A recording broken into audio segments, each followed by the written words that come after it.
Assalamualaikum warahmatullahi wabarakatuh. Di sini kami dari kelompok 2 akan mempresentasikan makalah kami yang berjudul Sumber Jiwa Keberagamaan. Sebelum itu, saya akan memperkenalkan kelompok kami. Yang pertama yakni Siti Ma'rifatul Mahmudah, dan yang kedua Nilna Munafaridotul Hasanah, dan yang ketiga saya sendiri Zayyinatul Khalwah. Sebelum itu, saya jelaskan bahwa sumber keberagamaan merupakan proses interaksi antara kebutuhan dalam kehidupan dengan potensi bawaan manusia. Dari itu, saya persilahkan kepada pemateri untuk mempresentasikan materinya. Baik, di sini saya akan menjelaskan poin pertama, yakni sumber jiwa keberagamaan menurut pandangan psikolog. Dalam hal ini ada dua teori, yakni teori monistik dan juga teori fakulti. Teori monistik beranggapan bahwa sumber jiwa keberagaman itu ialah satu, sedangkan teori fakulti beranggapan bahwa sumber jiwa keberagamaan itu tidak berasal dari faktor tunggal, melainkan dari beberapa unsur, yakni cipta, rasa, dan juga karsa. Dalam teori monistik muncul beberapa tokoh, di antaranya Thomas van Aquino, ada Friedrich Hegel, Rudolf Otto, Friedrich Schleiermacher, dan juga Sigmund Freud. Di mana Thomas van Aquino ia beranggapan bahwa sumber jiwa keberagamaan berasal dari berpikir. Begitu juga Friedrich Hegel, ia sependapat dengan Thomas van Aquino, karena menurutnya suatu pengetahuan yang sungguh-sungguh benar dan menjadi tempat kebenaran yang abadi. Berdasarkan hal ini, agama menjadi suatu yang sangat berhubungan dengan pikiran. Kemudian menurut Friedrich Schleiermacher, ia berpendapat bahwa sumber jiwa keberagamaan adalah rasa ketergantungan yang mutlak. Sedangkan menurut Rudolf Otto, menurut pendapatnya, sumber jiwa keberagamaan adalah rasa kagum yang berasal dari the wholly other atau yang sama sekali lain. Kemudian ada Sigmund Freud, ia beranggapan bahwa sumber jiwa keberagamaan itu muncul karena libido seksual atau naluri seksual. Selanjutnya dalam teori fakulti muncul beberapa tokoh, diantaranya G.M. Stratton. Menurutnya, sumber jiwa keagamaan adalah adanya konflik dalam kejiwaan manusia. Jika konflik itu sudah mempengaruhi kehidupan manusia, maka manusia itu akan mencari pertolongan kepada suatu kekuasaan yang tertinggi atau Tuhan. Kemudian, Zakiyah Darajat, ia berpendapat bahwa manusia itu terdapat kebutuhan pokok. Beliau mengemukakan selain dari kebutuhan jasmani dan kebutuhan rohani, manusia mempunyai suatu kebutuhan agar terjadi keseimbangan dalam kehidupannya. Yang terakhir, W.H. Thomas, menurutnya sumber kejiwaan agama adalah 4 macam keinginan dasar, di antaranya keinginan untuk keselamatan, keinginan untuk mendapatkan penghargaan, keinginan untuk ditanggapi, dan juga keinginan akan pengetahuan atau pengalaman baru. Yang selanjutnya yaitu sumber jiwa keberagaman menurut teori kecerdasan spiritual. Kecerdasan spiritual adalah kecerdasan jiwa yang membantu seseorang untuk mengembangkan dirinya secara utuh melalui penciptaan kemungkinan untuk menerapkan nilai-nilai positif. Ada 3 sebab yang membuat seseorang dapat terhambat spiritualnya, yaitu yang pertama, tidak mengembangkan beberapa bagian dalam dirinya sendiri. Yang kedua, telah mengembangkan beberapa bagian namun tidak profesional. Dan yang ketiga yaitu bertentangan atau buruknya hubungan antara bagian-bagian. Kemudian, kecerdasan spiritual membuat agama menjadi mungkin, tetapi kecerdasan spiritual tidak bergantung pada agama. Kecerdasan spiritual juga tidak bergantung pada budaya maupun nilai, tetapi kecerdasan spiritual memiliki kemungkinan untuk menciptakan nilai-nilai itu sendiri. Kemudian kecerdasan spiritual memang dapat membantu orang untuk menguatkan kehidupan keagamaannya. Seseorang yang tanpa dilandasi agama maka disebut sebagai humanis.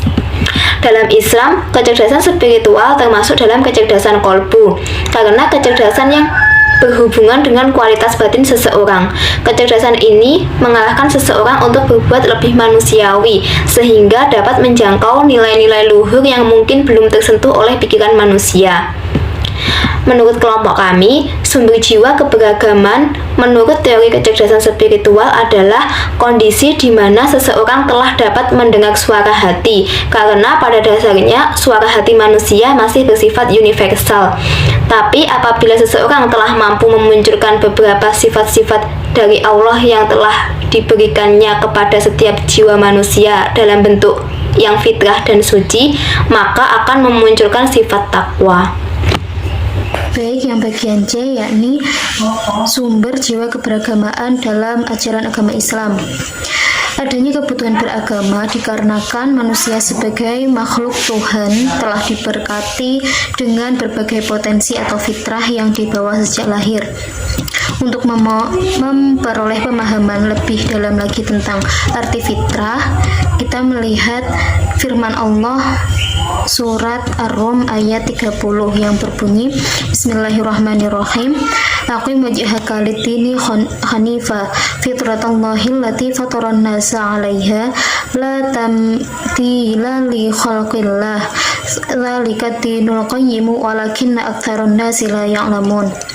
Yang artinya, maka hadapkanlah wajahmu dengan lurus kepada agama Allah, tetap atas fitrah Allah yang telah menciptakan manusia menurut fitrah itu. Tidak ada perubahan pada fitrah Allah, itulah agama yang lurus, tetapi kebanyakan manusia tidak mengetahuinya. Quran Surah Ar-Rum ayat 30. Dalam hadis qudsi juga diriwayatkan oleh Tama'am, Ibnu Asyakir dan Dailami yang menerangkan bahwa Allah Subhanahu wa Ta'ala telah memberikan wahyu pada Daud, setiap hamba yang menggantungkan diri kepadaku tanpa bergantung kepada makhlukku yang ku ketahui dari niatnya dan ditipu dari siapapun yang ada di langit dan di bumi, pasti aku berikan jalan baginya dari tipu muslihat itu. Dan setiap hamba yang menggantungkan diri dari makhlukku yang aku ketahui dari niatnya, aku putuskan sumber rezekinya dari langit dan aku tetapkan kehancurannya.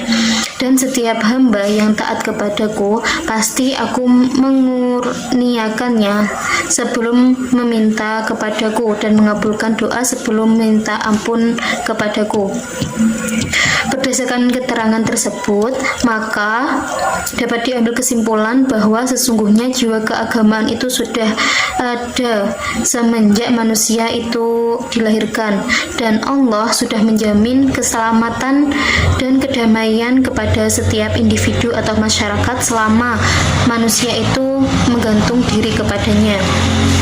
Dengan berdasarkan pada pandangan ulama yang telah memberikan makna terhadap istilah fitrah yang diangkat dari firman Allah dan sabda Nabi, kesimpulannya bahwa fitrah adalah suatu kemampuan dasar yang berkembang manusia yang dianugerahkan oleh Allah kepadanya. Di dalamnya terkandung berbagai komponen psikologis yang satu sama lain saling berkaitan dan saling menyempurnakan bagi hidup manusia. Komponen tersebut terdiri atas yang pertama, yakni kemampuan dasar untuk beragama secara umum, tidak hanya terhadap agama Islam. Dengan kemampuan ini manusia dapat dididik menjadi beragama Yahudi, Nasrani, ataupun Majusi, namun tidak dapat dididik menjadi ateis atau tanpa Tuhan. Dan yang kedua, yakni kemampuan dasar untuk beragama Islam, ad-dinul qayyimah, di mana faktor iman merupakan intinya. Dan yang selanjutnya, yang nomor 3, yakni mawaqib atau bakat dan hobiliyat atau tendensi atau kecenderungan yang mengacu kepada keimanan kepada Allah. Dengan demikian, fitrah mengandung komponen psikologis yang berupa keimanan tersebut, karena iman bagi seseorang mukmin merupakan alam vital atau daya penggerak utama dalam dirinya. Jadi, pengakuan terhadap kedudukan Allah sebagai Tuhan tertanam kuat dalam fitrahnya dan telah ada dalam relung jiwanya sejak zaman azali. Sekian dari kelompok kami. Apabila ada kurang lebihnya, mohon maaf yang sebesar-besarnya. Wallahul muwaffiq ila aqwamit thoriq. Wassalamualaikum warahmatullahi wabarakatuh.